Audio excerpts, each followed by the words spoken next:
Good afternoon all of you. Welcome to Anjan TV1 news. నిరుద్యోగ యువతి యువకుల కోసం జాబ్ మేళా కార్యక్రమం నిర్వహించబోతున్న ఎమ్మెల్యే ఎంఎస్ రాజు, నియోజకవర్గం ఇన్ఛార్జ్ మాజీ ఎమ్మెల్సీ గుండుమల తిప్పేస్వామి. ఆంధ్రప్రదేశ్ శ్రీ సత్యసాయి జిల్లా మడకశిర నియోజకవర్గం మడకశిర పట్టణం యాదవ కళ్యాణ మంటపం నందు ఎమ్మెల్యే ఎంఎస్ రాజు ఆధ్వర్యంలో మాజీ ఎమ్మెల్సీ గుండుమల తిప్పేస్వామి సమక్షంలో ఈ నెల సెప్టెంబర్ 16వ తేదీన నియోజకవర్గంలోని నిరుద్యోగ యువతి యువకులకు ఉపాధి అవకాశం కల్పించడం కోసం అమర్ రాజా గ్రూప్ ఆఫ్ కంపెనీలో ఆంధ్రప్రదేశ్, చిత్తూరు, తిరుపతిలో పనిచేయడానికి అవకాశం కల్పిస్తూ జాబ్ మేళా కార్యక్రమం నిర్వహించడం జరిగింది. ఈ నేపథ్యంలో ఎమ్మెల్యే ఎంఎస్ రాజు 10వ తరగతి పాసు మరియు ఫెయిలు, ఇంటర్మీడియట్ పాసు మరియు ఫెయిలు, ITI పాసు మరియు ఫెయిలు అయినటువంటి నిరుద్యోగ యువతి యువకులు వినియోగించుకోవాలని తెలియజేశారు. మడకశిర నియోజకవర్గంలో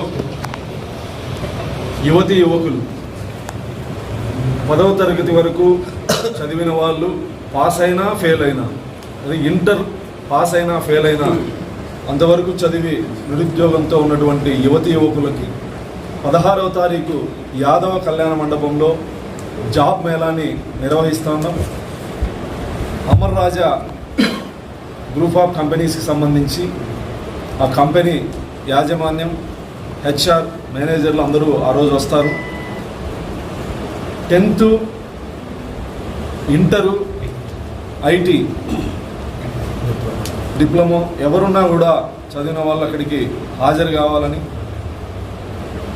10th ఫెయిల్ అయిన వాళ్ళకి 24 నెలలు ట్రైనింగ్ ఇచ్చి ఆ ట్రైనింగ్ పీరియడ్లో కూడా 11,000 12,000 శాలరీ ఇవ్వడం జరుగుతుంది. అన్ని అకామిడేషన్లు కూడా వాళ్ళే ఇస్తారు.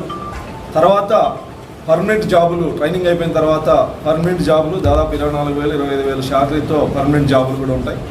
ఈ అవకాశాన్ని 16వ తారీఖు యాదవ కళ్యాణ మండపంలో జరిగే ఈ జాబ్ మేళా కార్యక్రమాన్ని సద్వినియోగం చేసుకోవాలని, ఆసక్తి కలిగినటువంటి యువతి యువకులు అక్కడికి రావాలని, అమర్ రాజా వాళ్ళ కంపెనీ వాళ్ళ యొక్క ఈ అవకాశాన్ని సద్వినియోగం చేసుకోవాలని చెప్పేసి విజ్ఞప్తి చేస్తాం.